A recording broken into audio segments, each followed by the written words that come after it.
Hey, we're back again. Three old friends. Music never ends.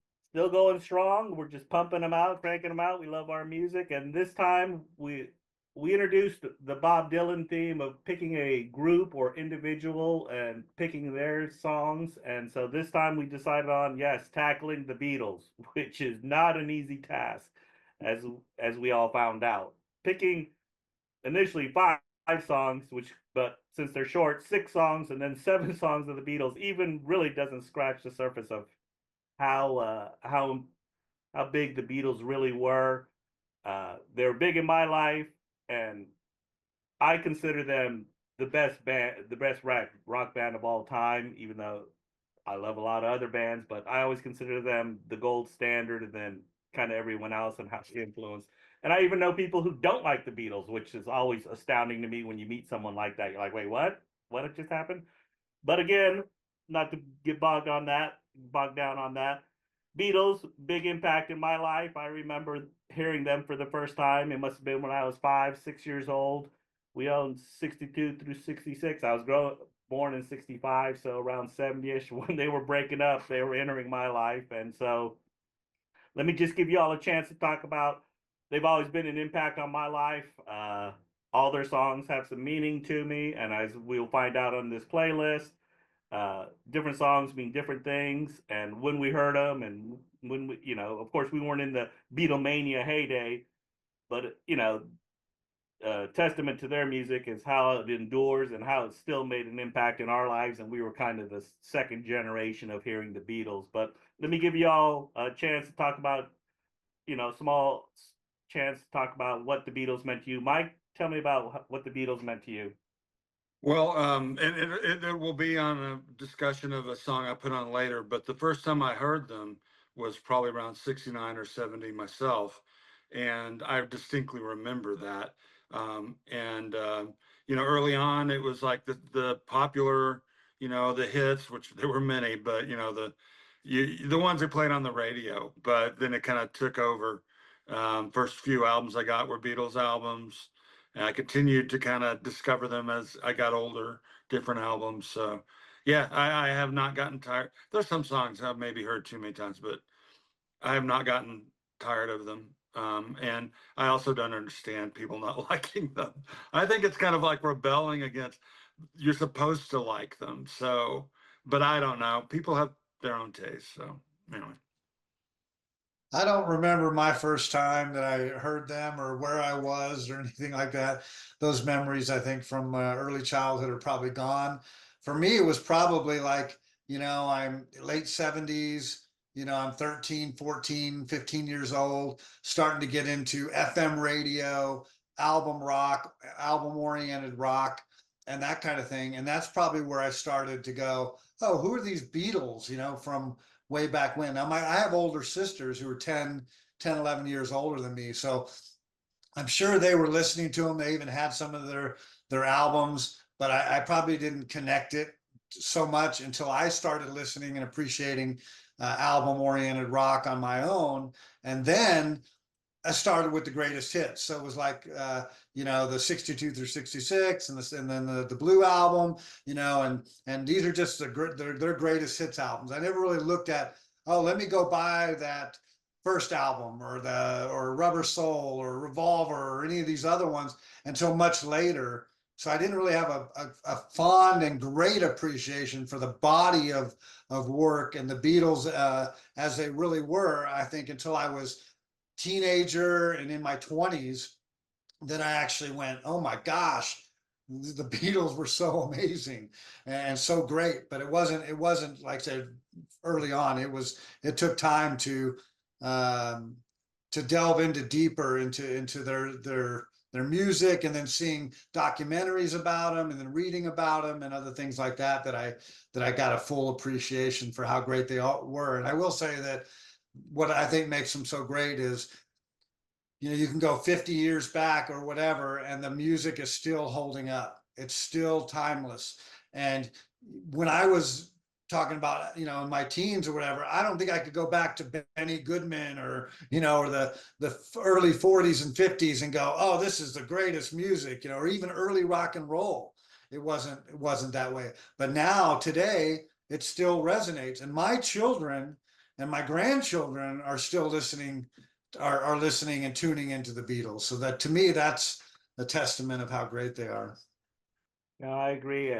Like you said, Dave, I think it takes. I like. I heard them early, 62, but you don't really appreciate them until you get into your teens, till you get older and you start understanding how they came up with this concept and how impactful they really were, and their ability to change up, take chances, try new genres, all of that.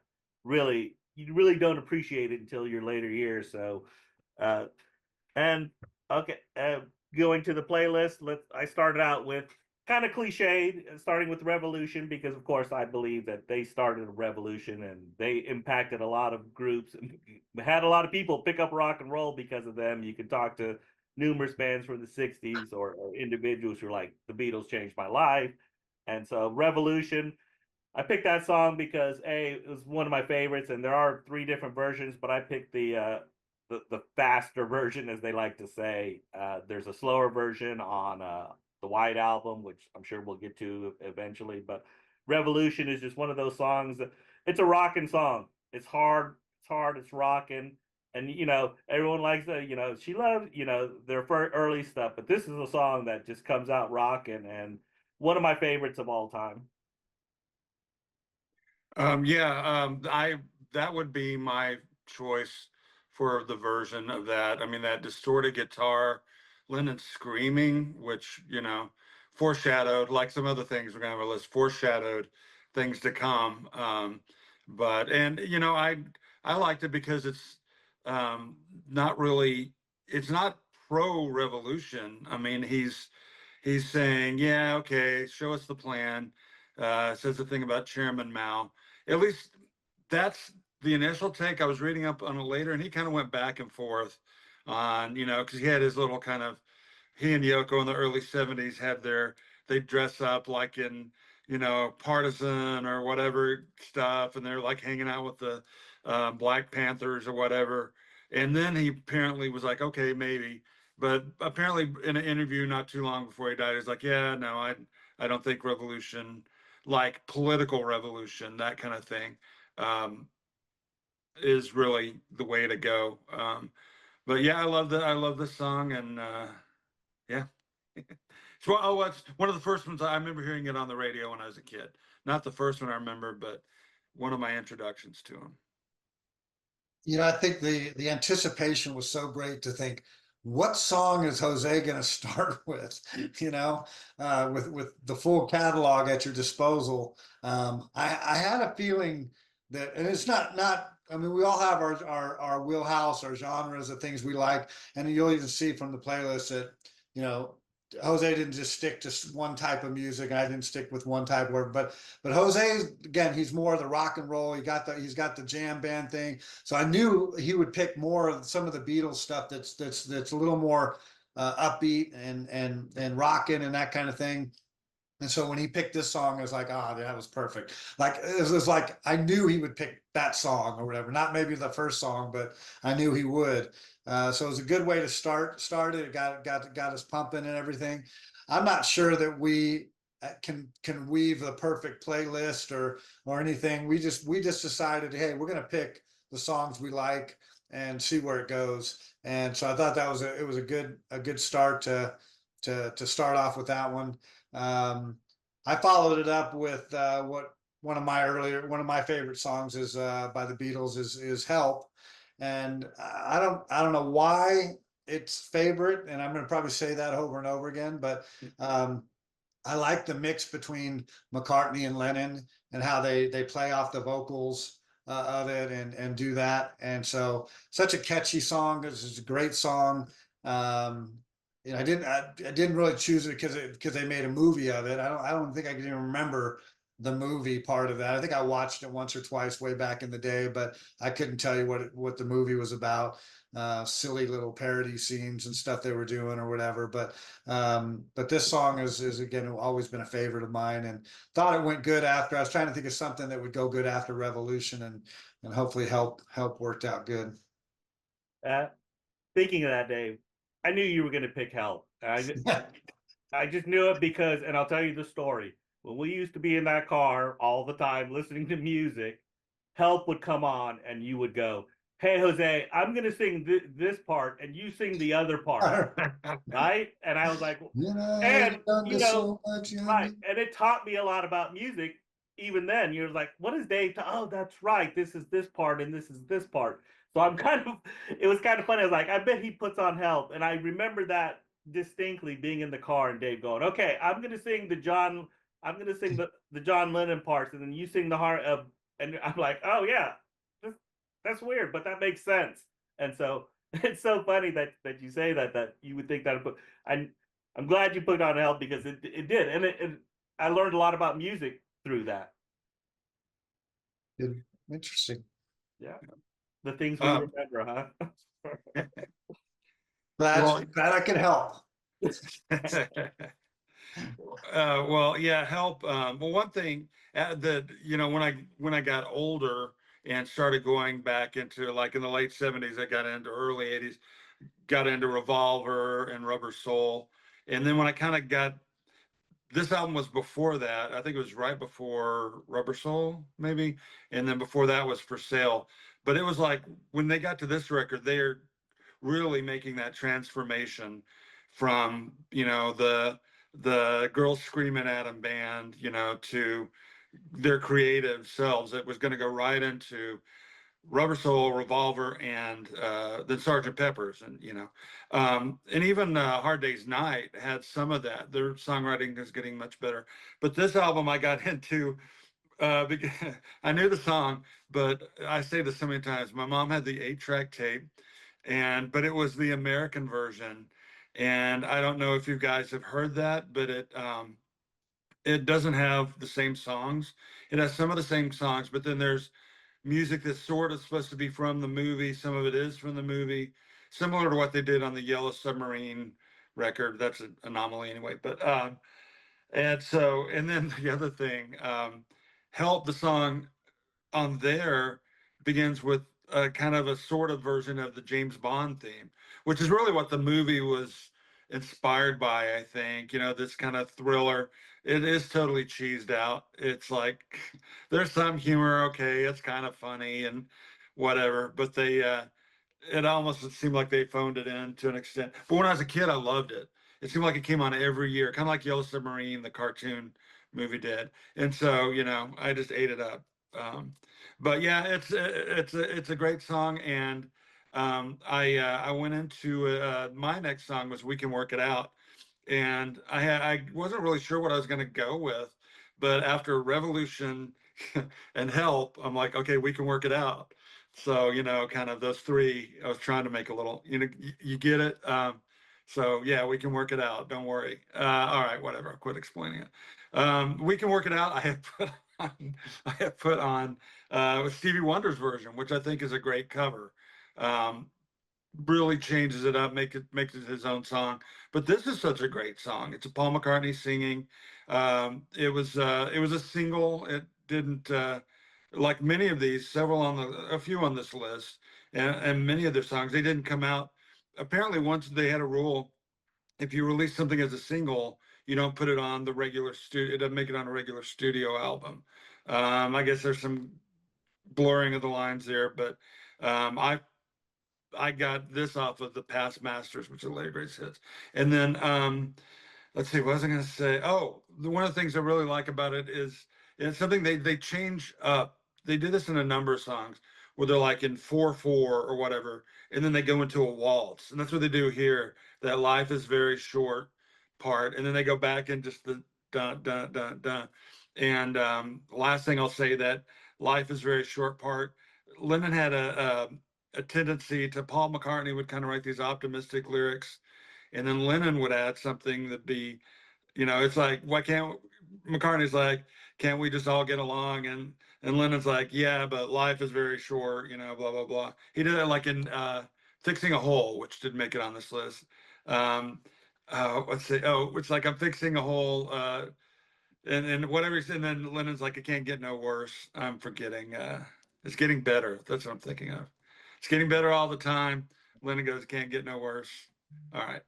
I need to quit talking so much because I'm Anyway, go ahead. That Hey, was my song. it's a great song, and yeah, it's weird that you mentioned that too, because I did kind of like a discography, and I didn't find it on an album other than one of their greatest hits or one of their other ones they released as a single, and but it's a great song, and it's great because for me because it's like the Help one, you get McCartney singing that beginning, and then you get that contrast with Lennon coming in on the other parts and the harmony of that. I'm big on the harmony. I love when they do that harmony. And then even we're gonna find with some of these other songs where when they add Harrison in there, or they had where they had the third or fourth voices in there, the harmony is really great. I think they needed to do even more of that, but they stuck to their tried and true formula that they had. But yeah, I've always liked this song. It's always been one of my favorites as well. Oh yeah, because we had 62 through 66. I think that was the first Beatles that I was exposed to. I think my older brother had a cassette of 62 through 66 that this song was obviously on there, and you're always just taken aback. It's like, man, they went from this song to this song and this song, and it's so different. And what I like about it, and Mike touches on a little, is that their optimism. And I think Lennon and more McCartney have always said the reason one of the Beatles is tried and true is because they did write about love, optimism, peace, and it was a positive message. Now, obviously, later on, they kind of blur the lines there. John Lennon does his little thing and stuff like that, but for the most part, most Beatles songs are about love and peace and that kind of thing. And this was, again, like Mike said, this is one of those where, yeah, we can work it out. We can, we can do this. And so it always about optimism. And that's why I appreciated that, that song.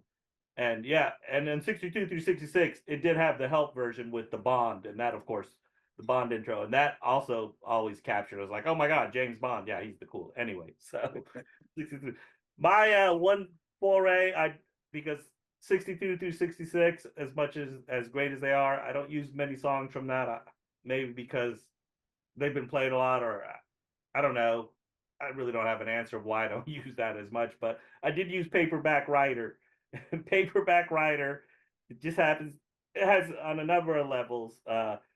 When I first heard it, I thought, man, because I wanted to be a writer. I've always wanted to be a writer. I've always, thought about it. So of course that was kind of in my wheelhouse. And then, and Michael appreciate this one. One year, Casey Kasem did a top 40 all Beatles thing. And me and my friend John Evans, we recorded that. And Paperback Writer was on there. And that was the first time I learned that Paperback Writer, in the background, they say Farajaka in the background if you listen to it really close. And I was like, oh my God, I never knew that. And so it's these little things that Casey Kasem brought. So always one of my, and it's kind of a rocking song, and so I always appreciated that song. So that's why I chose Paperback Writer. It's kind of my, uh, you know, uh, my influence from 62 through 66. Yeah, that song, I could say the same thing about the writing aspect. That when I heard this and I was thinking through, I was like, well, that was a big appeal to me. It's like that's what I want to do too. They mentions a newspaper. It's not the only Beatles song that mentions newspapers, but yeah, it definitely appealed to me. And the other thing, I never really thought about this until I was listening to it the other day, but that falsetto stuff that they kind of do at the end is pretty cool. Not sure what I wonder what was behind their thinking there. Why did they, hey, let's do this? But and the last thing I'll say, that 62 through 65, or the Red album, it was we had that on 8-track, and and there's some songs on there. I've heard that thing so many times that when I'll hear one of those songs in my mind, it'll go, okay, now we're going to go to this next song that was on in that order, and it happens to this day. Somewhere on this list, there was one. I don't know if it was from those records or if it was a playlist that I made at some point. But when I heard it, I'm like, okay, the next song is going to be this. And it's like, no, that's from somewhere back in my mind that's burned in the neurons. So anyway, yeah. So again, it was another kind of an upbeat song that I had probably thought that Jose would put on as well. It's in that I guess it wasn't really on Revolver, but it was, I guess, released as a single or something around that time in that time frame, 66. Um, yeah, it's a great song. That whole album is awesome. It's hard to pick, which songs you want to put on there. Um, and doing some research about the Beatles, obviously they were coming out of the Beatlemania of 60, through 64, the touring and all that. They stopped touring. They went in the studio to do Rubber Soul, and then followed that up with Revolver. And I guess that's when they started figuring out that they could use a lot of different instruments, a lot of different sounds, a lot of different techniques, overdubbing and double tracking and doing all these different things to get a lot of different sounds. So they're really experimenting with a lot of different things. And when I say experimenting, I mean not just with techniques, but they're experimenting with things going on in the culture at that time: marijuana, LSD, all kinds of stuff. So their music really took a shift and changed around that time in 65 and 66. And you can see that with this song, with Paperback Writer, and with really all the stuff that's on those two albums. Um, so from there, where do we go? Well, again, I'm just picking songs. I'm just picking classics. I'm picking songs I like. I love melodies. I love melodies. I love lyrics. I love songs that tell stories, those kind of things. And so for me, I've always liked the song Penny Lane. I knew I'd probably find a place to put it somewhere on this playlist. So I went with that one. And again, I've always just liked the tune, the melody, the story, all of that. And can't say much more about it. It's just a great classic song.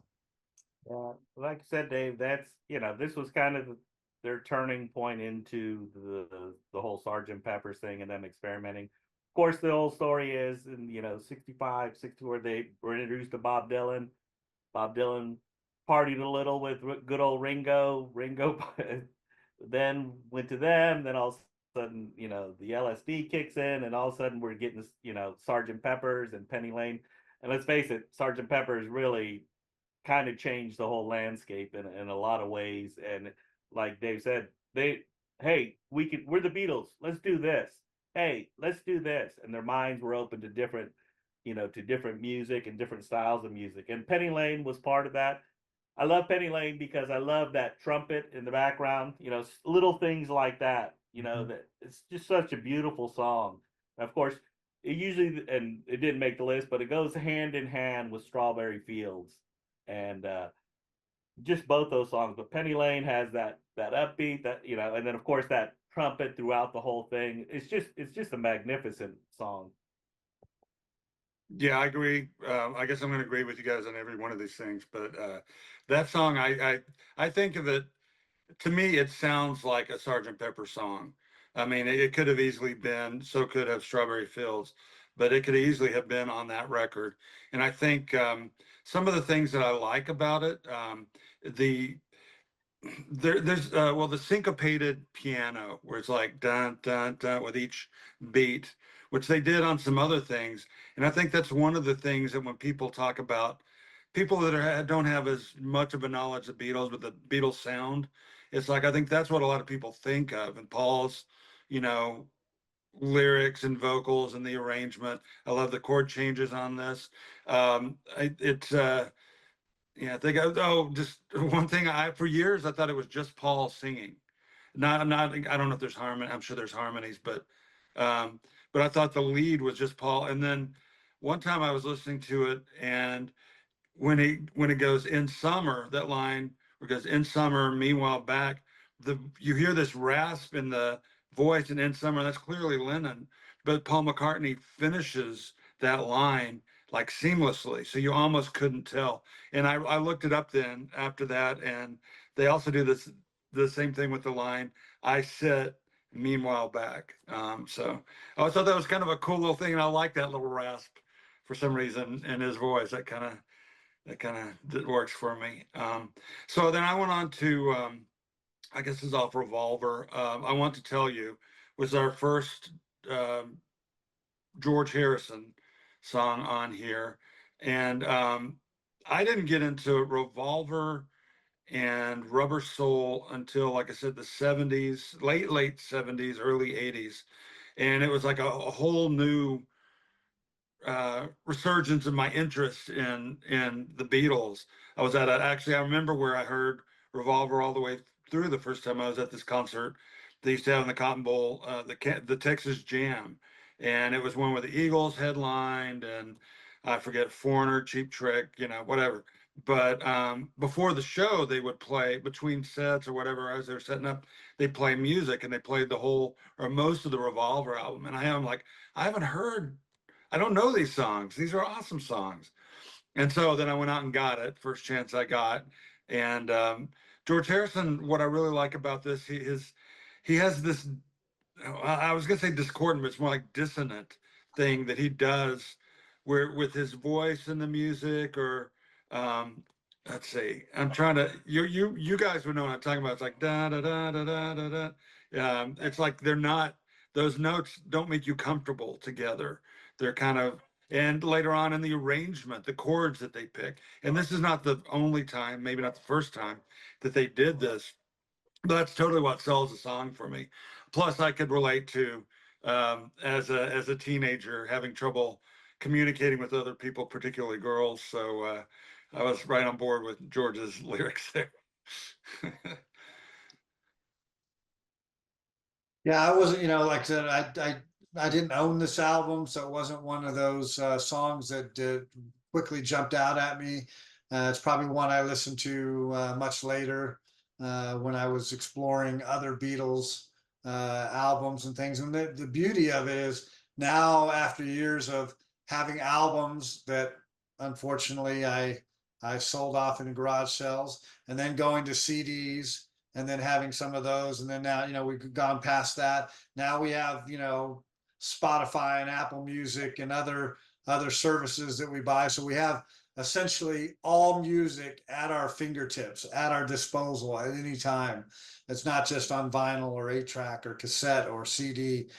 So we have the opportunity to go back and listen to a lot of these great things. And again, this is one where I wasn't real familiar with it, but in the last week since we put it on our playlist, I've been listening to it and liking it more and more. Probably not the greatest George Harrison fan necessarily in terms of what he did, but certainly respect all of his music. And again, I need to probably delve into and listen to even more of, like I knew Taxman on that one. That was a George Harrison song. Thought maybe you'd pick that one, but I wasn't familiar with I Want to Tell You. But it's a good tune.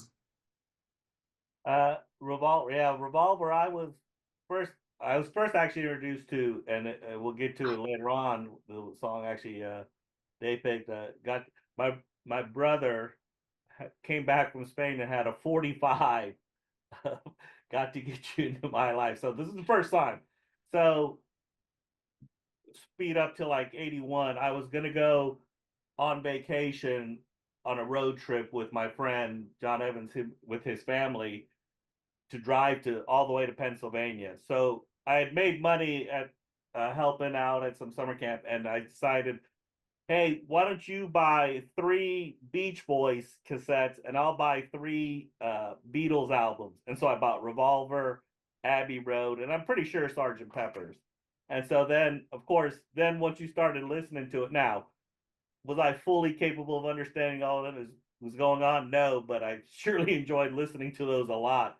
And Revolver definitely was that. And I think this was kind of the emergence of George Harrison as he started to emerge as a really great songwriter. And this was one of those songs that kind of gets unnoticed by him. It gets overshadowed by something. So I just thought that it was a beautiful song. I thought it was a great choice, and Revolver definitely played a big part in my life. I listened to it a lot, and then when I bought the CD, and then they have the CD with the additional songs on it, you were just like, oh my God, these guys, how much more could they have done? So yeah, and then of course I go to like I said, I bought Sergeant Pepper's as well on cassette, and I picked the next song, "A Day in the Life," and this was my favorite Beatles song for the longest time. I just thought everything about it was all Beatles all the time, and just there's like a a little story, but they're talking about different things that don't really make sense, but the like I said, the changes, the changes from as they do the countdown, the Ringo countdown in the middle of it, but just everything about that song was everything that I loved about rock and roll and what I envisioned as the Beatles as like this is at their pinnacle. Now, having said that, obviously you learn stuff about it, but still, "A Day in the Life" has always been at least one of my top five Beatles songs, and I put it on there because I thought I got to get this on at some point, and I think this is the time. And of course, we talked about the impact of "A Day in the Life." So just like I said, I thought it was their really peak at what they were doing. Yeah, Sergeant Pepper's. I've been going back and forth when I talk about this. Was the White Album my first record, or literally of all records, or Sergeant Pepper's? And I've come to decide it was Sergeant Pepper's. And this it, this was that would have been about 76, 75, and this song is just like I remember like listening to it, just kind of like mouth open, like wow, what is this about? And this is, just going all these different places. And that ending with well, they do it twice in the song, I think, but the orchestra revving up, and then that last piano note, um, chord, whatever, and it just fades forever. And then of course this has I don't think my original version, first copy of Sergeant Pepper's had the inner groove, which is basically, I don't think it did, but it goes in, and then on records it used to have this last place where it would keep going with the needle, so it would just run off into the label and mess up your needle. And it was this little tape loop, sound loop, whatever, and that's at the end of it.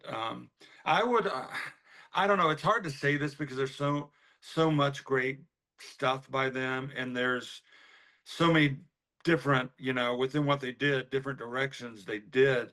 But I would say I wouldn't necessarily argue with this is one of the best songs they did, or if not, it had so much to it that became other things they did. So, that's just my opinion, but thanks for putting it on.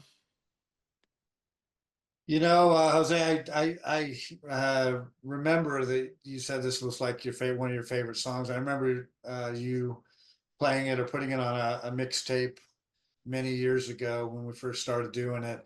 And even though I was familiar with the song or whatever, I think by putting it on that mixtape, it became one of my favorite songs. And I ended up playing it over and over and over again until you stole the tape and then never had it anymore.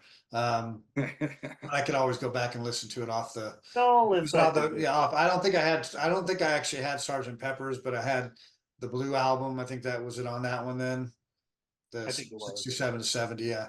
So it was on that one. And if you didn't put this on right then, I knew you probably would put it on, but I thought you'd maybe put it on towards the end.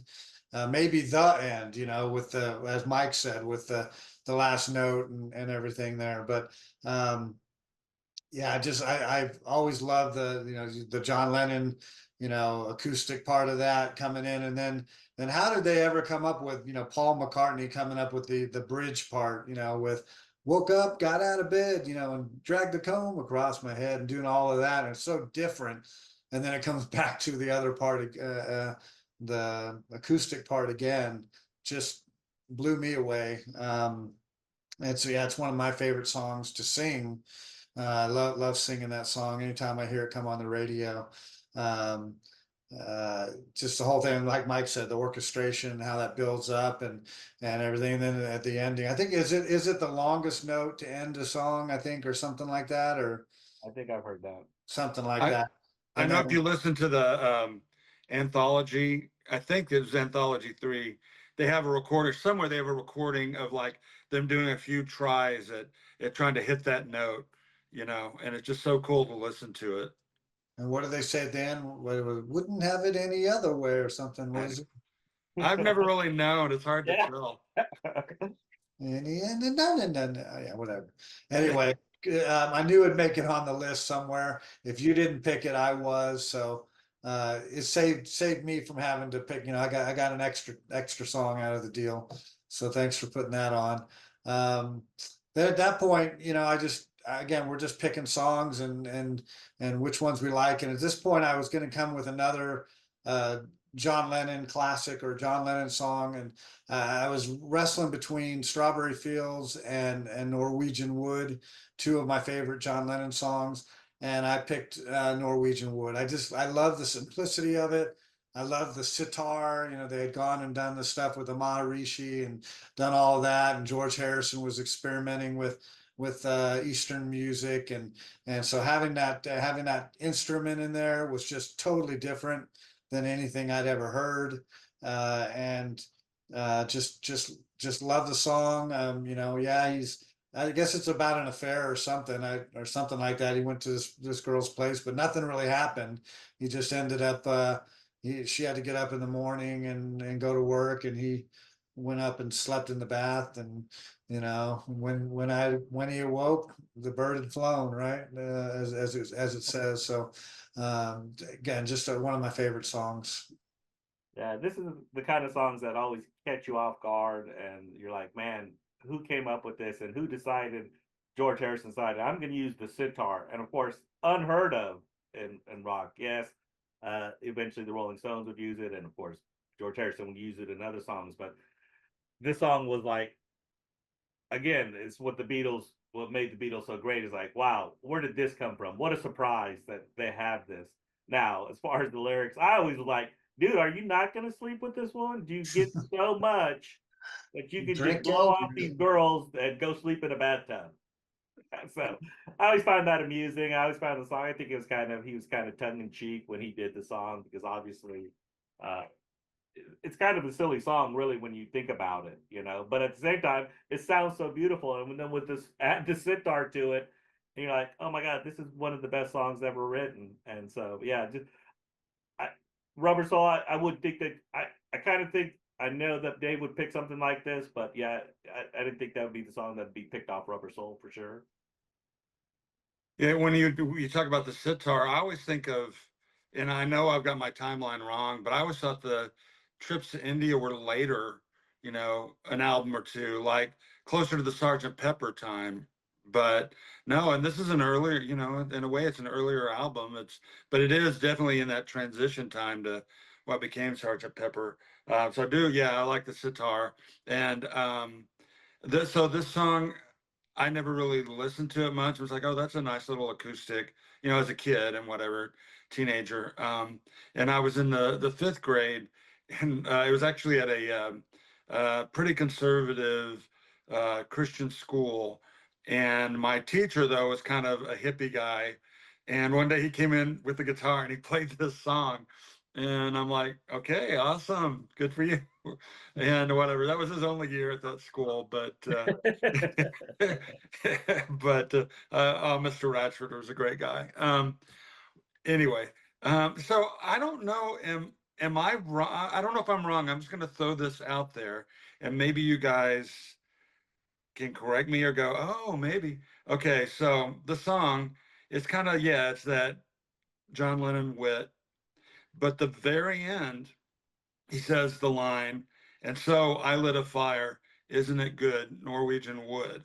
Yeah, I Is think he he burned saying down that her he set house or fire to the something. furniture I and think kind I of read. like I think I read revenge? something about that he burned down. Yeah, the pine paneled home or whatever. Yeah. Yeah, it's like I'm like that is prime John Lennon, that kind of acerbic dark wit. If you ever read anything, what's it, a Spaniard in the Works or John Lennon in his own right, Write, it has tons of stuff like that where it's just like, oh, okay. So yeah, anyway, and I didn't, maybe I heard it somewhere, I don't remember it till years later. I'm like, well, that changes it a bit. But yeah, so I went from that to Cry Baby Cry, which is another Lennon song off the White Album. That was the second Beatles album I got, and I'll get into a little bit more why that was later. This song initially, like when I would, well, I didn't know what to make of that album in general. It is so different, you know, from other stuff. It's a lot more, some of the songs are more raw or, you know, well, less polished, I guess. And clearly, as we'll probably talk about, they're going in different directions at this point. Um, and so this song was one I like, you know, back in the USSR I knew, and Birthday and these other songs. It's like, yeah, those are, I'd always skip ahead, and this is one I skipped, Cry Baby Cry. But I came back now, it's one of my favorite songs on the record. That and it does sound a lot like more solo John Lennon, you know, that piano. They have other folks on there, obviously. I don't know who. But it's yeah, that spare sound of the piano, and there's not much else I can say about it. Just I don't know the arrangement. I'm gonna have to say this and ever. It's like the sound of it, you know.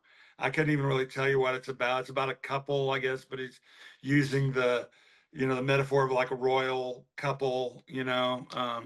So that's I love that song. Yeah, for whatever reason, I wasn't familiar with this, and I knew Mike would pick a couple of songs and some gems that I wasn't familiar with, and this is another one where I'm like, oh my gosh, this is a great song. I got to go back and listen. I don't think I ever owned the White Album, so I had to pick up songs along the way. I knew of songs, you know, that were on there, or Jose had the album. I listened to it a few times, but I don't think I ever owned the album. You know, that it was a double album, but it went in lots of different directions. I mean, it had weird stuff, Helter Skelter, and it had, you know, Happiness is a Warm Gun, which I almost put on as well. Um, you know, just an eclectic mix of different types of songs on the White Album for sure. Um, in just a little while, well, later on you'll hear that I did pick one song from it, Rocky Raccoon. But other than that, I'm not real familiar with all of the B tracks and the deep cuts that are on this album.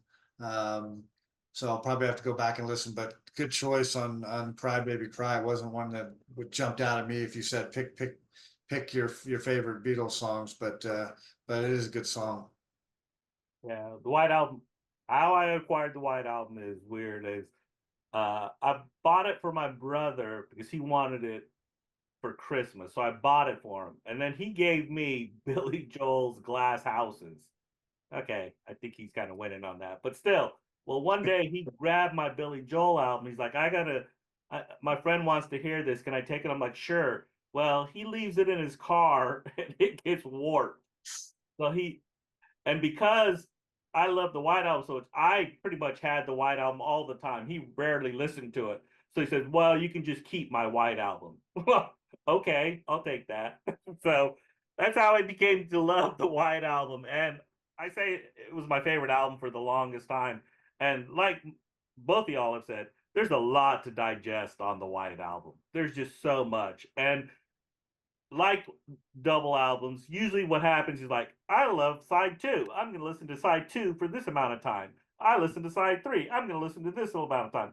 So of course, you know, you tend to lose track of songs. And one of yeah, Cry Baby Cry probably was not my first choice. Obviously, I picked another. We picked 4 songs from the White Albums, and the number of songs that we could have chosen, you know. And again, but when you listen to Cry Baby Cry, you're like, man, what another genius song that was put in there that you tend to overlook because there's so much to digest. Now, the story goes, George Martin always likes to say, oh, they should have just made one album of all the best material. And well, of course, Paul McCartney's like, it's the White Album, you know, deal with it. So, and Cry Baby Cry is just one of those songs that, again, when you put it on, you're like, that's right. This is, you know, this is a great song. You know, it's like, it's not like Piggy's. What am I thinking of? Honey Pie. You know, songs that you don't necessarily think about, and so Cry Baby Cry kind of falls into that realm. You know, where it's like, oh, that's right, this song, and John Lennon, just like you said, Mike, you could tell that this was, and the White Album is them kind of finding themselves individuals and being more so to that, as we'll see. You know, they again come back with Abbey Road, but you know, it's just a fantastic song. And speaking of Abbey Road, I put Come Together. Is that my favorite song on the album? Maybe, but it's the most impactful song. When I first heard Abbey Road, that was the song I listened to the most. And again, I know we go what 3 straight John Lennon songs, so tells you a little bit about us. I think everyone has their favorites. I've come to the realization that all of them, it's kind of equal because you find out about their personal lives or what they've done, but all of them contributed except maybe Ringo not so much. We'll talk about him, but Come Together kicks off Abbey Road. It's just one of the. It's not. It's there's no real meaning to it. It's just a rocker. And as Davis pointed out, I love my rocking songs, and that's one of them. And the lyrics, I think all of us could sing the lyrics, even though the lyrics are are meaningless, really, or are they? You just don't know. So that was, I think, the beauty of that song. So that's one of the reasons I picked "Come Together," Abbey Road again. It's like y'all said, you shift from this is my favorite album. No, this is my favorite album. No, this was my favorite album. And I think Abbey Road for the longest time was one of my favorites. So that's one of the reasons I picked it. Yeah, Abbey Road, that one, it's like you said, they were coming apart and they really were getting ready to break up, but they got back to do this one album, which is a masterpiece in my mind. And it's this song really does stand out. I mean, it sounds to me, except for maybe one other song, sounds so different from other songs on the record.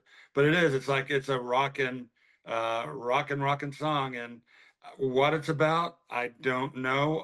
One time I read that each verse was supposed to be him describing a different member of the Beatles. And then it explained that. It's like, okay, that kind of makes sense. Okay, sure. But then I've tried to find that the other day getting ready for this, and I couldn't find that again. I don't know where I got it. And then what I did read is most everybody said it's pretty much autobiographical. Ono Sideboard and the Walrus and all that stuff. So I don't know. I'm gonna have to look for that some more because that explanation did make sense. Well, it does sound like it could be George. Okay. Anyway, so yeah. Well, yeah, I knew again there's another rocker that Jose would come with, and this is a classic one for sure. I didn't know this, but I did a little research on it, and it said that Lennon originally wrote the song. It said for Timothy Leary's California gubernatorial campaign against Ronald Reagan. Now, I didn't know Timothy Leary ran for governor against Ronald Reagan. What was he? What was he dropping LSD or something? What was he thinking? What was he thinking? Anyway, On a different level than the rest of us. yeah, probably, but just the lyrics of the song always just trip me out. I mean, I could always you could listen to it and try to figure out what is he talking about? Juju eyeballs, and he shoots Coca-Cola, and 1 and 1 and 1. I just you break down the lyrics of the song, and it's just you never know what the meanings of those lyrics are. I did read also the opening line though, where he says, "Here come old flat top." I guess he lifted that from a Chuck Berry song, and he had to go through some lawsuit or something and settle with him on the use of that. But no, it's a great song. But again, I didn't know it was for a governor campaign or anything like that. From there, again, we're just picking songs. You can't go wrong, which is really cool about what we were able to do with the Beatles playlist. Is that no matter what songs we pick, everyone's going to go, oh yeah, I like that song. Oh yeah, I forgot that one. And I've always liked got to get you into my life. I've always liked the horns on it, just the Motown sound, the feel of it, and the whole 9 yards of it. So looking for an opportunity to put it somewhere, and trying to fit it wherever Jose. I'm following Jose's song, so sometimes that's a good thing, and sometimes that's hard. sometimes Mike and I can riff a little bit better sometimes, but I was just trying to go, okay, Jose went with Come Together. What can I come with? And I just thought horns and the big thing for that. Maybe not a rocker, but for me close enough to that. So I went with Got to Get You Into My Life. Yeah, it's like I said, my brother had the 45. I think Good Day Sunshine might have been on the other side, but I'm not sure. But both of them were kind of like, again, that uplift, and I love the horns on it. I was gonna say I'm a horns guy, not a horny guy. I'm a horns guy. And Paul McCartney he always captured the essence of those, whether it was Penny Lane doing that version or this one as well. Got to get you, and of course, so as kids, when we had a stack of 45s, that would be part of them. And of course, we would all get up and start like, oh, got to get you, and then I love how it fades at the end, you didn't. And so just adding that little detail, which was what the Beatles were good at, was adding that little detail was, I didn't know you didn't, but and so I thought it was just a fantastic choice. Again, and it's funny that on the Revolver, which is considered a lot of experimental song, Tomorrow Never, that we don't pick Tomorrow Never Knows, we don't pick Taxman, we don't pick some of the more, the trippier songs, that's for sure. Well, and you can count on Paul McCartney, even though it is rock, and he definitely can write a pop song. He's gotten, for a while in the '80s, I think he kind of was maligned and discounted by, you know, people who were coming up in music then. But he has shown again, and after that, he's shown again and again the ability to write. He knows the formula, and they don't all sound the same, but you can definitely a lot of the times hear, okay, well, this is definitely a McCartney song, even without hearing the voice. And so this one I think of that way. I didn't know this song because again, I didn't get Revolver until, um, you know, 7, 8 years after this, well, 10 years after it came out. But in the mid 70s, there was a um, compilation that apparently was not very popular because Capitol, I guess, owned the rights to a lot of it in the US. And so they put out this compilation to kind of make some more money off of them. And it's called Rock and Roll, which I don't think you can even, well, all the songs are on other stuff, but Lennon didn't like the cover. George Martin hated the mixes and did what he could to salvage it. But I had the record. Somebody bought me the record, and now I kind of, well, I don't have any more, but I can remember that it was, yeah, they weren't quite as good a quality. It could have been better. But this song, I think I'm almost certain was on there, and I hadn't. It was the only single they released off of it. Forget what the other side was, but I hadn't before that happened. The single came out before I got the record, and I started hearing it on the radio. And in my young, not understanding mind, I'm like, wow, have they put out a new song? This is awesome. Where is this from? Same with Day Tripper. First time I heard Day Tripper, I'm like, is this new? What is this? And yeah, and when the horns, to me, they sounded like, and I still can kind of hear this, like a marching band, kind of that echoey, raw sound to them. But my understanding is he was trying to go for the Stax horn sound, the soul label. Um, I think that was Hey, all I was gonna. maybe before you jump in on your next song, I wanted to add something to that. It's like, can't you just see on this song? This is one of the songs where when I listen to it, I mean, you can just foresee like Paul McCartney and Wings, right? I mean, it sounds like something he's going to do 6, 7, 8 years in the future when he gets together with Wings. Songs like, Coming Up, the horns and stuff, or Admiral Halsey with the flugelhorn or the French horn or whatever they're playing. He already started developing that as the Beatles, but you could see how he took that with him when he did his solo stuff for sure. Yeah, and he that song has definitely gotten attached to people's knowledge of him, and he's put it on at least a couple live albums. They've done it, Wings, and then his solo bands, whatever. So I went from that into Lady Madonna, which was also a non-album track. And I referenced this earlier.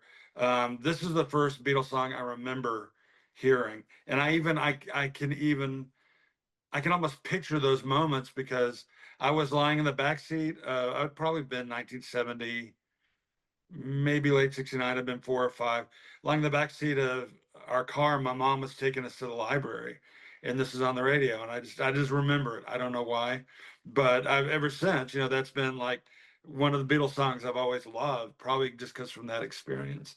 Um, and one thing so I bought my daughter. She plays piano. She hasn't really had a piano in a few years. We're trying to change that, but we've had a piano in our house. And when she was, middle school, high school, she took lessons, but then she kind of learned a lot of stuff on her own, looking at sheet music. And I got her this Beatles piano book, and so this is one of the songs she learned, and the other was "Oh, Your Mother Should Know," which is off of Magical Mystery Tour, I think. And I loved it when she played it. I'd like be somewhere in the house and I'd hear that piano again. It's that syncopated, that you attach to a lot of their songs, particularly Paul's songs. So yeah, this has a special place in my heart. I think that was all I was going to say on it, but it's such a great song. I tend to agree. I've always liked this song, and it's just an upbeat piano jam. And we think of first and foremost Paul McCartney. I mean, he's the bass player. He's got his uh, what is it, his Hofner bass he plays, and he played the Rickenbacker after that. And but the fact that he is so accomplished on piano, right? I mean, some of his greatest songs, The Long and Winding Road, and I Put on Rocky Raccoon, and and there's others where he just Let It Be, that kind of thing, where he sits down, he's playing the piano, and this is one that reminds you that he's a piano rocker. You almost wonder, if that he didn't pick that up right away. Well, actually, he said he was taught classically, right, from his parents, and he learned a lot of these things growing up, and so that's probably where he got. That's where he wrote a lot of his songs from. He even said, "I had that in my brain when I was a child, growing up, or that kind of thing." But yeah, Lady Madonna is a great example of him jamming out on the piano. Yeah, initially it wasn't one of my favorites. When you first hear that, Paul McCartney with his little lady, but you always appreciated the piano. And then as you appreciated that, you appreciated the lyrics. And I always loved the lyric, Friday night arrives without a suitcase, Sunday morning creeping like a nun. I don't know what that means. Sunday morning creeping, but I always enjoyed that lyric. I was like, hey, where did he come up with that? That's pretty bold. And then of course, baby at your breath, wonder how you managed to feed the rest. Just some great lyrics in there. And of course, along with the piano, that you learn to appreciate. I always equated this song because, like Mike said, I think it was on the album where Past Masters, I don't think it was called that. It was where they had them all. They just put a bunch of singles on there. And the Ballad of John and Yoko. For some reason, every time I hear Lady Madonna, I think, oh, the next song is going to be the Ballad of John and Yoko. But just two. This song I learned to appreciate because you learn to. It's like hearing Obla Di Obla Da. Sure, that gets its critics for sure. But then you realize the true genius of the song, and you learn to come to appreciate it. And I think Lady Madonna was one of those. And I always, you're like, Lady, you're thinking, is he saying Lady Madonna? What is it? When you first hear it, and he's like, Yeah. oh, Lady Madonna. Okay, so that was kind of my introduction to it. So really enjoy it. It's like Dave said, you can see the genesis of the Paul McCartney solo coming up, and this is part of that as well. So, and of course, I kind of throw it. I must have been a Lennon fan. I still am. I do like it. I went with Your Blues. Now, Your Blues is not the most uplifting song, but you come to find out that he was like a lot of songs on the White Album. They're showing, I always say, they were showing people like, oh, you play the blues, I can play the blues. and I'll show you. Here's my song about the blues. Now, are the lyrics, uh, pretty frightening at times? I feel so suicidal. I even hate my ride. And you're just thinking, wow, why is he saying that? But then you come to understand that the song is just him showing that he could play the blues. Now, does he have some intricate meaning in that as well? I think so. You can tell that again, they're starting to come apart, and there's some lyrics in there, just like Dylan's Mr. Jones. You don't understand that initially when you're a kid, and you're like, who's Mr. Jones, and why is Bob Dylan's, why is he singing about Dylan's Mr. Jones? But I always appreciate the song, and I like this song because at times we all do get down, and we all get down on ourselves, and he's he's smart enough to emote that energy. Like, yeah, sometimes we do get depressed. Sometimes we, like, when I would write something terrible, Mike knows this, when you're writing some stories and you're on this string of writing horrible story, you're like, I mean, I can't write. you know I even hate my writing. I don't even want to write anymore. That's how I always kind of equated. So that was one of the reasons I put this song on. Yeah, and so I agree absolutely with trying to outdo each other in a particular style. Though I will say Lennon did have a troubled life, young age on, and I know there was some deeply troubled things inside of him. And I really think whatever, however this is not necessarily about him specifically. I think when he's screaming those lyrics out, he had to be tapping into some of that. It's very painful sounding, and it again, it's another one of these that reminds me of what was soon to come with his solo albums. It's like his early stuff, especially there's Imagine and stuff, but there's some really like, primal scream. He did primal scream therapy, and you could hear that in some of those later songs. So yeah, this is one, the White Album again. Remember it well. Again, this is probably one that wasn't familiar with, or if I listened to it, I may have skipped over at the time. But this song, and there were several of the songs that were on the White Album that they wrote when they were in India, when they were hanging out with the Maharishi, and so this is one that Lennon wrote, I guess, when he was in India. Um, at the time, and I think the next couple songs too were also ones that were written. They said Mother Nature's Son and Sexy Sadie, I think, were all written at that time period after they had gotten back. It's a cool song. Like I said, it's one that I wasn't real familiar with, but the more I listen to it, I like it. From there, I guess I was feeling the love or something, so I didn't know what song I wanted to put on next, and I went with "All You Need Is Love." Everybody, we all need love, and it's probably more of a Lennon anthem than anything. But yeah, threw it out there. Well, yeah, all you need to know, everyone knows that they wrote this, and it was the first broadcast over, everybody, and it was a big event because the Beatles were playing live, and people were getting all excited about it.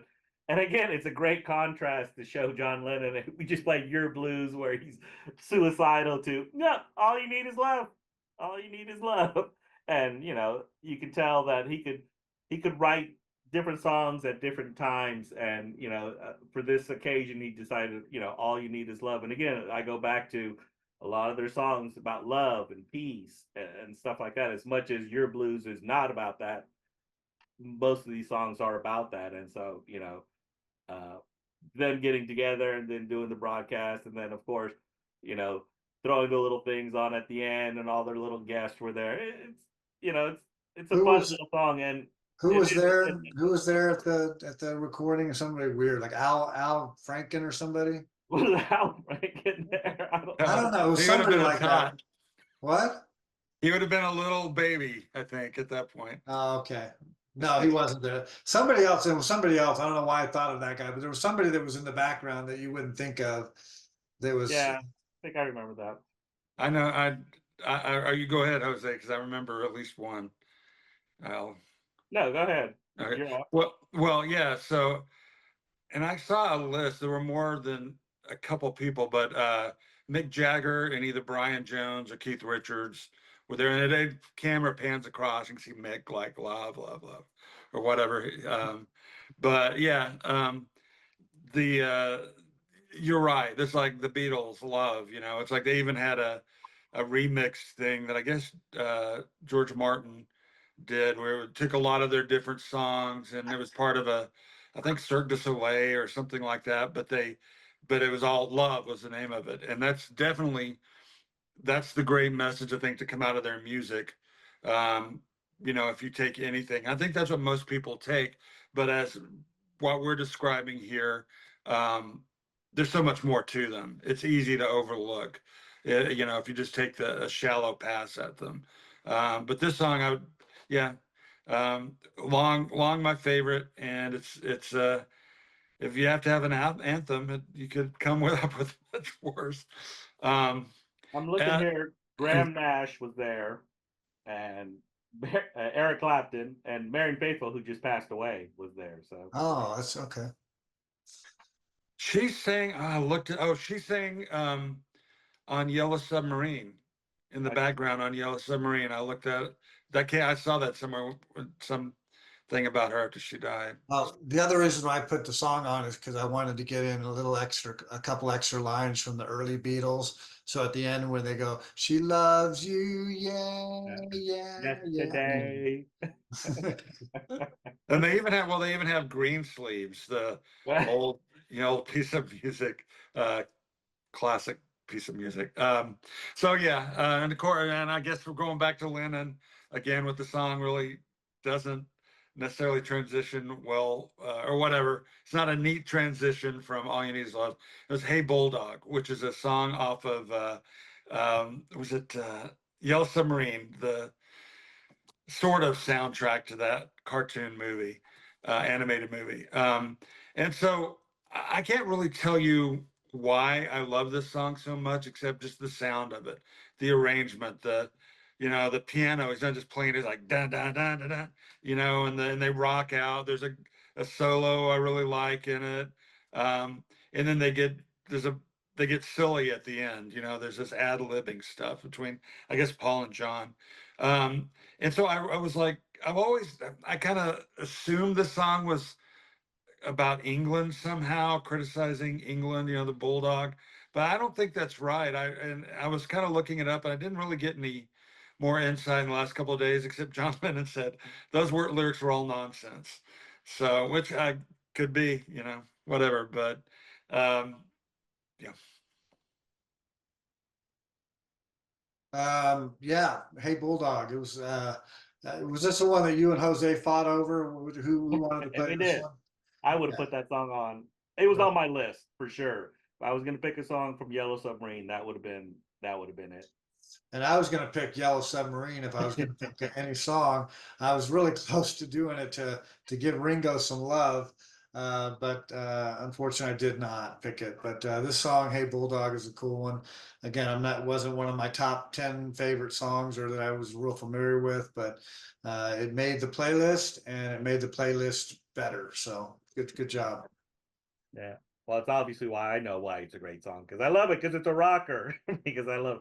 And I did have my Yellow Submarine phase. You get into certain albums and stuff like that, and of course, Yellow Submarine isn't the greatest album. There's some interesting songs on there for sure. It's kind of like a mishmash of songs that they threw in. And, oh yeah, this is part of it, and it really wasn't. And of course, if you get the album, you even have the classical part, Pepperland and March of the Blue Meanies and stuff like that.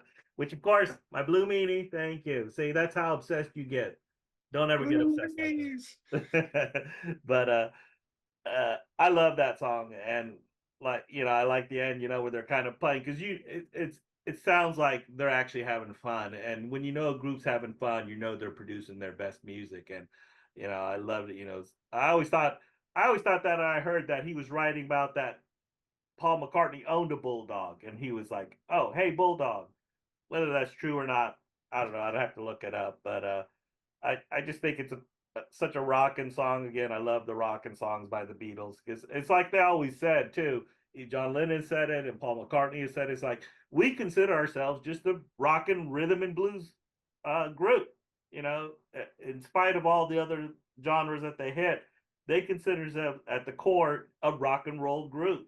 And it'd been interesting to see which direction they would have gone if they would have stuck together, and if they got more rockin' or they got more Wingsy. But even Wings is rock and roll to whatever. And John Lennon, after those initial, you know, sure he had the double fantasy and stuff, which isn't the rockiness of songs, but I think they would kind of continue that, you know. And it's just one of my favorite songs. Like I said, it was on my list, and I was going to put it on if Mike hadn't, but I'm glad he did. And then speaking of another rocking song, and I only put this on. It's not my favorite song on Let It Be. Uh, I actually like Two of Us for whatever reason. My reasons, but I knew that it was we were getting close, and I hadn't put on a George Harrison song. And I'm a I'm a big fan of George Harrison. I think he really blossomed after, because he was allowed to, after it. And watching Get Back, that documentary, which I highly recommend if you can slog through the 8 to 10 hours of it. It's just such a it really offers a great insight into them. And it really offers a great insight into George Harrison, who's, you know, he's ready to quit because they just aren't listening to him. And he's like, I have these songs. They're like, oh, okay, yeah, cool, cool, but you know, we've got ours. And so, I Me Mine is also a song about ego, and he's delving into his Eastern philosophies, and this one's about ego and how it affects people and stuff like that. And I'm always a firm believer in that it's hard to shed ego. We all have ego, and Mike knows this. As a newspaper person, you can't have an ego, even though you have an ego because you get to see your name appear in a newspaper every day. Your name is there on your byline, but you can't have an ego when you're writing, trying to be as objective as you can.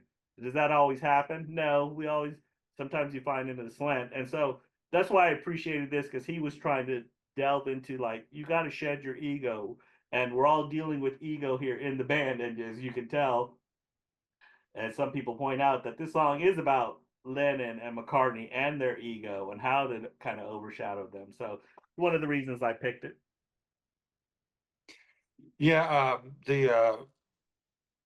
I haven't seen the movie Let It Be in a long time, but and I haven't seen Get Back all the way through. But apparently there's a part where in one of those two where he's introducing this song, trying to get people interested in, you know, Paul and John, for whatever their good qualities, were not very nice to him about songs he tried to introduce. Something. They'd He's out and out trying to mock introduce him to. So he's what? trying to introduce something, and they're like, work on it. And you're just thinking that's gonna be one of the greatest songs of all time. So Yeah, yeah, and you know, I agree. I mean, he became even more when he was allowed to finally flourish. A lot of the songs, like on All Things Must Pass, were stuff that kind of the other two shot down. You know, great song like All Things Must Pass. You hear a little bit of that on the demos or whatever that he did that were included in the Anthology 3. But yeah, this song. I read about this, and I remember part of this from when I saw it, but this song in particular they were really not into, and just like apparently Lennon had been kind of having some writer's block at the time, and he was not happy with all the songs George Harrison was putting out there for as suggestions, and Paul for whatever reason was just being kind of a jerk about it. And even one time when the others are practicing it, you know, trying to work it up. John and Yoko are doing a waltz, you know, showing just disdain for it. And anyway, yeah, so that was kind of the part of the hard part about how they were. And I read that this was the last, and you correct me if I'm wrong, but today I read this is like the last it is. thing that they recorded. The Yeah. last, and it's such an interesting, wasn't the last thing that came out, last thing on the last album, which was Abbey Road, right? Was Abbey Road after? Or Right. yeah, but recorded before. But yeah, this you can hear it. You know, it's and then on the ego part, I really get off on that message. It's like quit turning inward. You know, start thinking about other people. Don't think about I, me, mine. You know, us, you know, and I won't go into Okay. it too much, but we could sure use some of that now. Well, there's a reason why he titled that as his autobiography, Oh, yeah. right? So, So, Well, it would have been interesting to see what happened if the Beatles continued, because you saw the how George Harrison was evolving as a songwriter, and he did, especially into his solo career. Uh, I guess I can be a George Harrison apologist at this point and say, because I didn't specifically pick a song. I don't know why I didn't really go look for certain songs. I just had songs that were in my head, and if they happened to be Lennon or McCartney or whoever, I wasn't keeping score. But when I look back and think just off the top of my head, where we've used while my guitar gently weeps on a previous playlist, probably one of his greatest songs. But Here Comes the Sun. Do you want to know a secret from his early stuff and something? I mean, just he had great songs, and I think if the Beatles had continued, you would have seen more in that. He started getting 2 and 3 tracks per album, and probably would have been even more so. Maybe the Beatles would have become more like the Traveling Wilburys at some point, where they were more together as opposed to just writing individual stuff that they did. But anyway, cool song. I liked it. From this point on, it was just pick a couple more songs, and uh, Rocky Raccoon is probably not one of those ones that everyone just says, "Oh yeah, it's one of the greatest Beatles songs of all time." It's I was could have put this one on. I was thinking like something fun though, like Obla Di Obla Da, or Rocky Raccoon. I ended up going with Rocky Raccoon. I just always liked the again the storytelling of it, the song, the piano that he plays in it, and just always had a place in my heart for this song. So I said it's got to make it on my playlist. oh yeah, Rocky Raccoon's always a fun song. Was it because they were making he wanted to sound like Bob Dylan, or he wanted to show that he was kind of like That's true. Bob Yeah, a little Dylan? more like that Uh, folky kind of stuff. Yeah. right. And then Yoko appears on it at some point, screaming her little thing on there. So it's an interesting. Again, the White Album is just one of those where it's hard to digest it all in one fell swoop. And of course, you have to kind of take it in parts, and you have to understand where they're coming from. And again, kind of like making fun of the Beach Boys with back in the USSR, and so they were. I always thought they were showing like, oh, you guys think y'all are good, but we're the Beatles and we can do it better than you can. And they believe whether that's true or not, they at least gave it a go. And what it produced in the end is just a litany of fantastic songs. And so it's funny that, like Dave said, there's just so many songs on there. We didn't use Glass Onion, we don't use songs like that, which are the Obla Di Obla Da. Of course, no one's using Revolution Number 9, but it's one of those albums that you really got to take in and understand where they were coming from. To It's not to truly appreciate it, because let's face it, you can just appreciate the music for what it is and throw it on there and go, "That's right, this is just fantastic music." But Rocky Raccoon is one of those where they're like, "Oh, I'm going to show you that I can make a little lyrical song and make it interesting." So yeah, there's a lot you said there that I'd like to comment on, because I agree with it. Well, first off, the album itself, you're right. You have to kind of take it in parts or a side at a time, because, contrast it to what came just before was Sergeant Pepper's, right? Or right. yeah, it's like all the albums before there, except the early ones, which are almost like collections of singles. They flow, and this album doesn't flow. It's well, I don't know. You could argue it doesn't There's flow. parts in it. Yeah, there's but they try to connect the songs with little nonsense, whatever things. But this song, okay, so I said I got the White Album. The reason I got the White Album, it's another clear memory I have. My mom took me clothes shopping for me, which was as a kid, maybe for you guys as well, was kind of a torturous experience. I was in a changing room, I remember, and there's a song comes on the radio, and I already had Sergeant Pepper's, but I didn't know anything about the White Album. And I'm like, and then I go out, I was like, Mom, who's singing Rocket Raccoon? She's like, oh, that's the Beatles. Oh, so then that next birthday, whatever, I want that album, right? And it's the you talk about the Dylan. It's like there's a blatant imitation because one day he walked into town, booked himself a room in the local saloon. It's Yeah. like, yeah, and then a little harmonica, the only place in the song, a little do do do do. That always cracked me up. But then the song takes on, like another one that I'll talk about in a minute, an extra meaning to me because I at some point I had all the lyrics memorized, and when my daughter was little, but especially when my son was just a toddler and growing up, I would sing this song to them like at nighttime, at bedtime. It would be like my fallback song. There's another one that I'll talk about in a minute, but and so they kind of got it burned into their brains. Whether they listen to the Beatles now, my daughter does to an extent, but James has his own stuff now. But I got it in there with this song. So and so from Rocky Raccoon, I went to revisited a song from an earlier playlist, which was it was because off of Abbey Road, and I did a version. I can't even remember the name of the group now. Grupo Fantasmo. Grupo, I was thinking fantastic. Yes, Grupo. Yeah. Anyway, it did not go over well, but I stand by it. We don't need to relitigate that.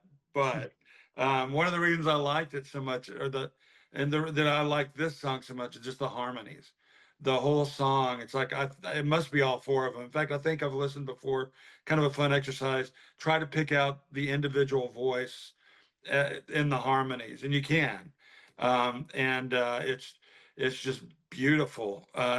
Interesting lyrics because the was it somebody help me here, because the sky is blue it gets me high, or because of something it blows my mind, the wind is whatever, it blows my mind, whatever kind of nonsense lyrics, but the arrangement, and particularly those harmonies, is like about the best of their harmonizing. And if you really want to check it out, one of the anthology sets has just that part stripped of all the instrumentation, and it's still just like, wow, just their voices.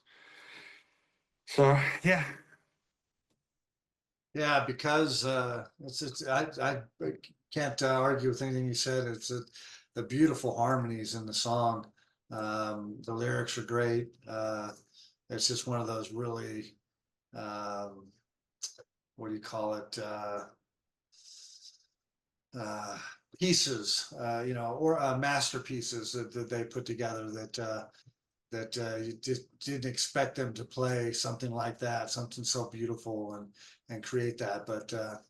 Um, but yeah, it doesn't have a lot of lyrics. It's only three. They do the ahs and the because the wind is high, it blows my mind, and then love is old, love is new, love is all, love is you.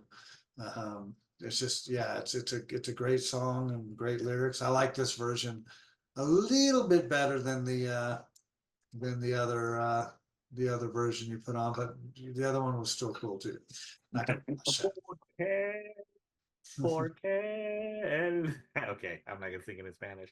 Yeah, it's a great lyric. The only, and I won't say an issue because it is a fantastic song. It is beautiful, and like Mike points out, the harmonies is that you always equate the song with that whole side, that second minus here, because it's just a small part of the overall melody of that. So it's hard to listen to just that. It's like listening to Polythene Pam. Sure, you can hear it, but you don't have she came through the bathroom window. It's just a small portion of the overall genius of that second side. Again, it was all parts of different songs that they just said, hey, let's put all these together and make it one long thing. So that's the only, not that it's not a great song, and not that, yeah, and I don't want to listen to it in Spanish ever again.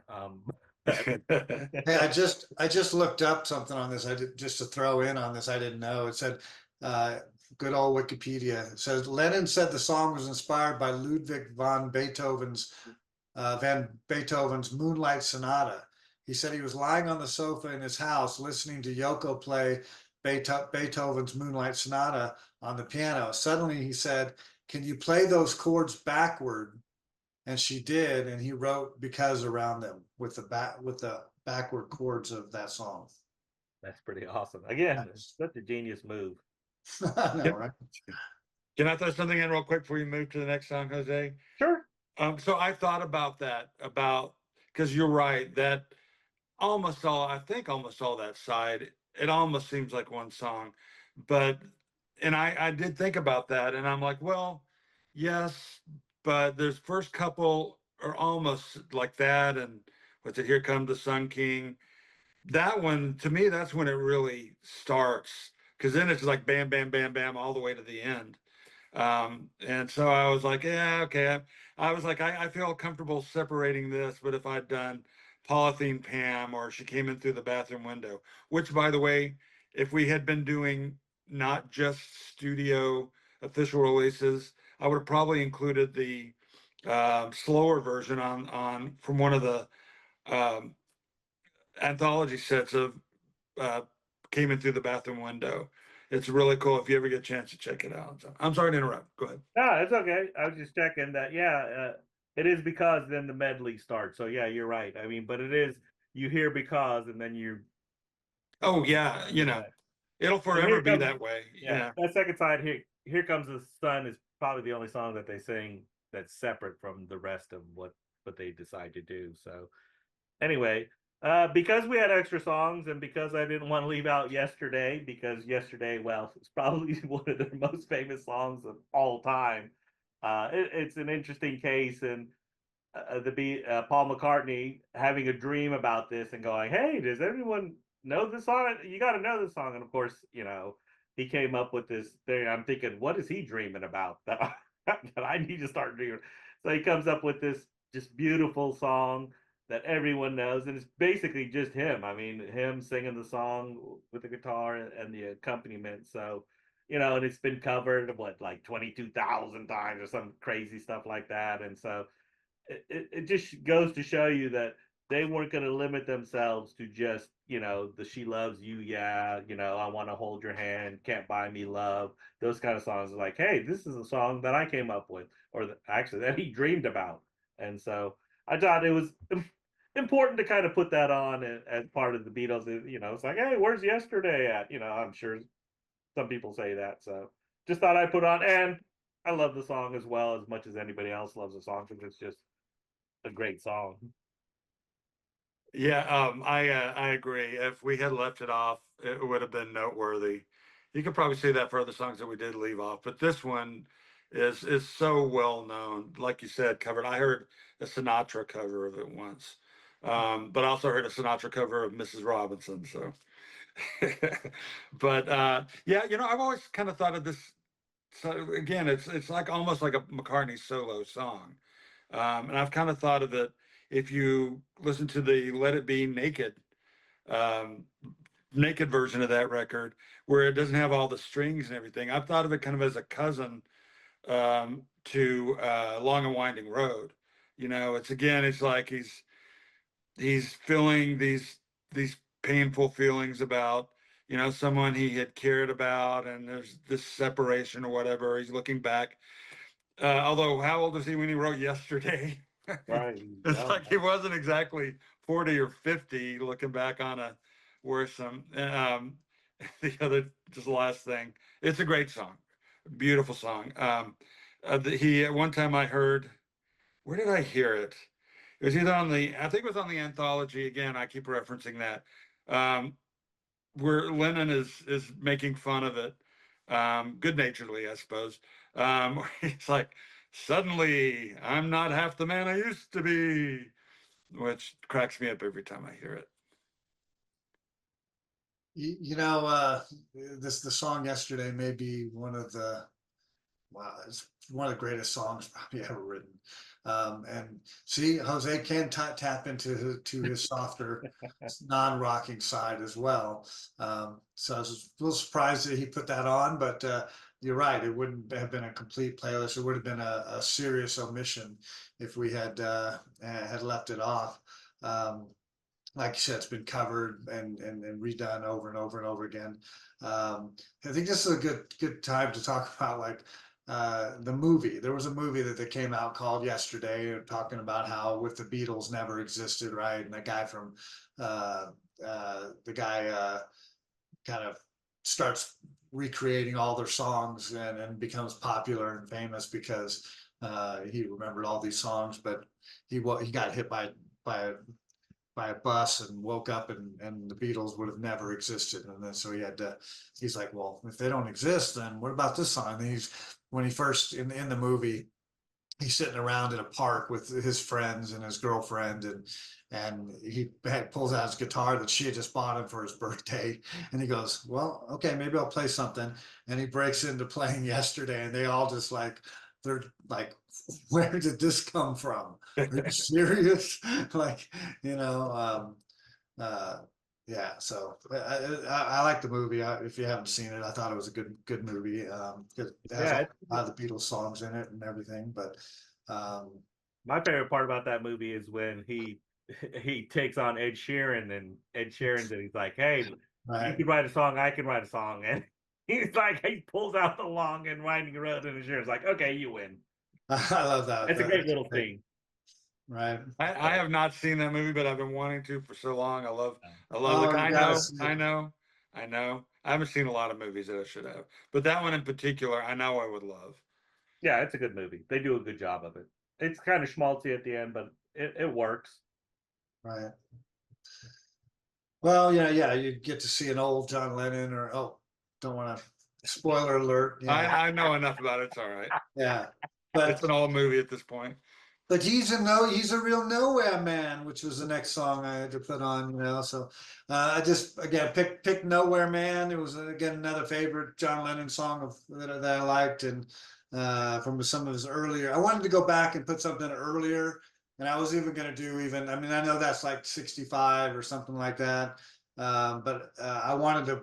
If I didn't put that one on, I was going to go way back and just do like I want to hold your hand, or she loves you, yeah, yeah, yeah, or one of the early iconic songs that they came up with. So I didn't go as far back. I just went with Nowhere Man, kind of like a Norwegian Wood thing for me.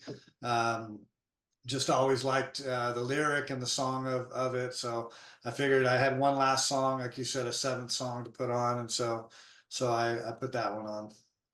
Well, I kind of thought you might put this one on or In My Life because you've used That was both another. of because you've used both of them on the tapes back in the day, and I remember you doing that, uh, and so yeah, Nowhere Man is one of those, and I think it's interesting to point out, like Mike said, that these guys were young.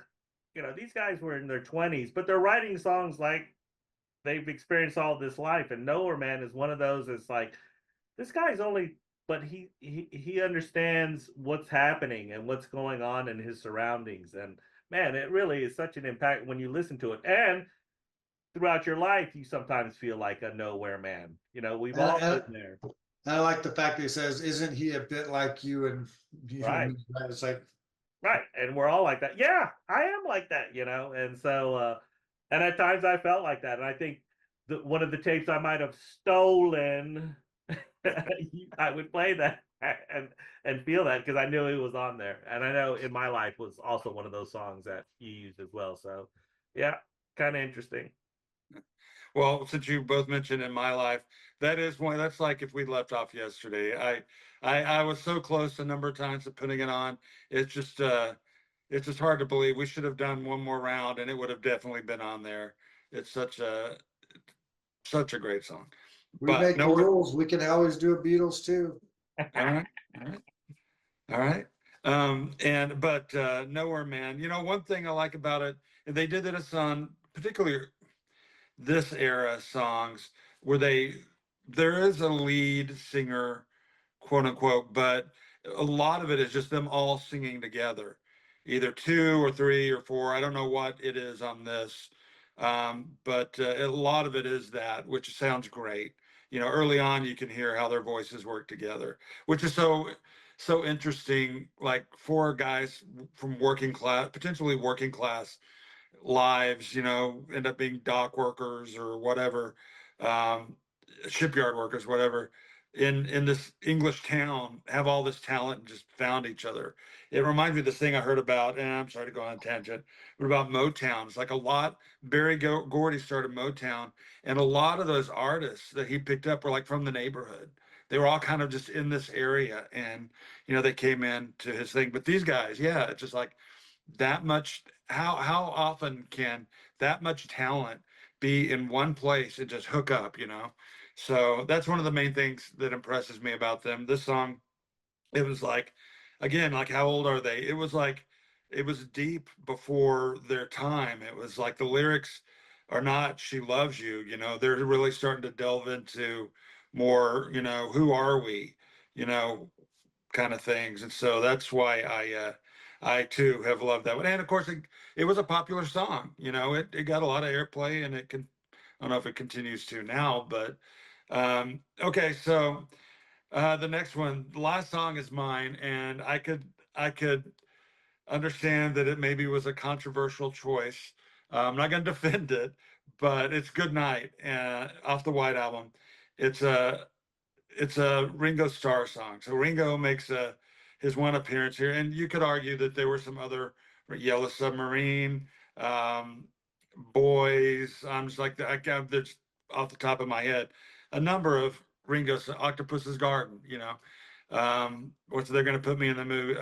Act Naturally. Early on they had a song by Little him. help from my friends. That's usually Yeah, okay, yeah. There you go. See, you can't name them all. There's many There's Ringo 11. songs.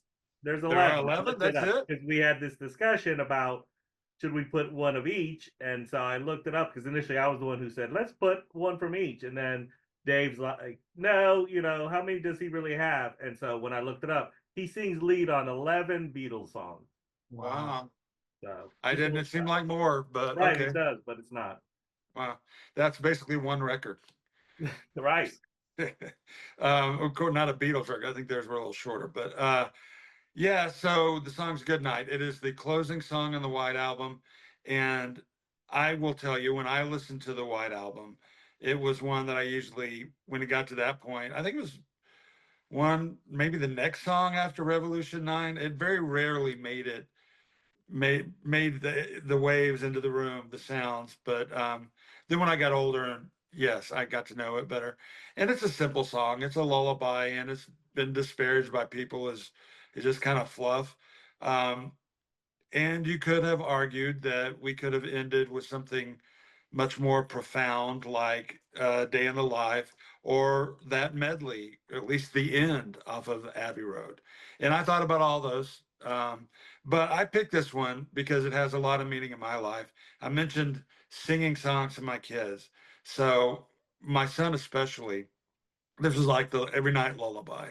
It was another one I mostly had the lyrics. I kind of faked it here or there when I couldn't remember, but I would sing it to him. And I did that even to the point we lived here when he was in elementary school. He'd be like, I can't sleep. And I'd come up and I'd sing it to him. And so it means a lot to me for that reason. Um, so that's why I picked it. And "Good Night," of course, the ending. Good night. Go ahead, Dave. Well, again, I wasn't familiar with the song. It's a beautiful song and a beautiful arrangement. I didn't realize that obviously that it's Ringo Starr singing, but he's the only one that it's a credited Beatles song, but he's the only one other than George Martin doing the orchestral arrangements on this one. I think I read where McCartney had done it, Harrison had done songs where they were the only ones recording it, and then this was Ringo Starr's uh, first and only performance doing that. And I guess later Lennon would do it with Julia being the other one. But no, it's a sweet lullaby, and it was a good way to end uh, our playlist for sure. Yeah, I'll concur that. Yeah, it's a good way to end. It's not my favorite Ringo Starr song for sure. Not that there are many. And like I said, "Little Help from My Friends" is probably what he's known best for, I as almost well as put that on. "Octopus's Garden," and like you said. But again, it's part of the White Album, and because it's part of the White Album, it's again, them showing each all of them get to show off their talent in some way, and Ringo gets his shot here. And I always like the fact that as much as it sounds like we're slogging Ringo, that the other Beatles loved Ringo Starr, and they called him the greatest drummer of all. And whether you believe that or not, but the time that Ringo, like it's in the anthology, he tells the stories like I'm gonna leave he goes to John and he's like, I'm gonna leave the band. They're like, what? No, you can't leave the band. He goes, well, I think all you three are against me. He goes, no, that's how I thought. And then so they send him this note to saying you're the greatest drummer of all time. So it really goes to show the respect they had for Ringo. As much as he plays kind of the goofball or that kind of guy, and it helped you see him as the main goofball and stuff like that, that he really had a lot of talent. And although it wasn't the songwriting talents that the other members had, he had made such a great contribution. And if you really listen to a lot of the songs, you learn to appreciate his drumming. Is it Neil Peart type drumming? No, but it's that sustained drumming where he knew where to do the fills. I always kind of equate him to kind of like Charlie Watts of the Rolling Stones. Is it the most fantastic? No, but they've been trained to know how to fill, where to drum, how to keep the beat. And so, yeah, Ringo Starr was definitely, is a member of the Beatles and can never be taken away from him. And he contributed a lot. Yeah, I just wanted to piggyback on that. He was exactly what they needed. They had another drummer and it wasn't quite working out. I think it's because he was too good looking or something. But then somebody heard Ringo, and he knew how to keep time. It's like not everybody can be one of these drummers that John Bonham or Neil Peart or whatever, that in rock and roll that go off on do these long solos and stuff. He had like at the end on the Abbey Road, he finally got a solo on there, and it's nothing special, but it's like, well, it's not nothing fantastic, but it's great for that place. He was what they could. You imagine John Bonham or Neil Peart playing with the Beatles? They wouldn't have, it wouldn't have gelled. Hey, it's Ringo is Ringo too. It's interesting that it was always George, Paul, John, proper names, and then he had the star name, Ringo Starr. It could have just been Richard Starkey. It could have just been Richard, but no, he changed his name, got a stage name that went along with it. And you're right, his drumming is sometimes overlooked. Um, he kept the band together. Yeah, I wouldn't want to say that could have been Dick too. So just John, Paul, George, and Dick. So, hey, Ringo works. So I think overall, as much as the songs that we do miss, and we've had 21 of them, which is pretty incredible, probably our longest, but as much as that we covered a lot, there's still a lot out there. And sure, everyone has their favorites, everyone has their personal meaning, but I think we all captured the essence of what we wanted to capture as far as the Beatles. And of course, again, I think they're the top of the heap as far as all songs go. Now, people may feel different, but they're just, I think, the greatest band of all time. And it's hard; it'll never change my mind. As much I can see Fish 1,000 times, they're never going to match the Beatles. So, any last thoughts, Dave? No, I think you hit it all. We love the Beatles, and great putting it together and talking about it. As I always said, listening to us is one thing, but you need to go listen to the music and re-explore all of the great Beatles music that's out there. Yeah, and they're lasting beyond just their specific songs. I mean, what has it been, 60 years? Even more. Yesterday was actually, forgot to mention this, was #1 on the day I was born. And they were around longer than that. It's been that many years, and still newer artists talk about how they were influenced. You can still hear it, some of their music.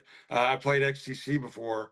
A lot of their later stuff was really influenced by them. The Beach Boys, who they were in competition with, were influenced. So yeah, that's Ozzy Osbourne, of all people, There you go. talked about how he first heard I can't remember the song he heard or whatever, but he said that changed his life. He said, I knew what I wanted to do. Right. That's a anecdote that you hear from a lot of musicians back then. Even I saw an interview, I don't know why, but Billy Bob Thornton of all people, like, I want to play music. I heard the Beatles and that's what I wanted to do. So it's incredible the wide range they had. Well, I think we'll wrap it up there.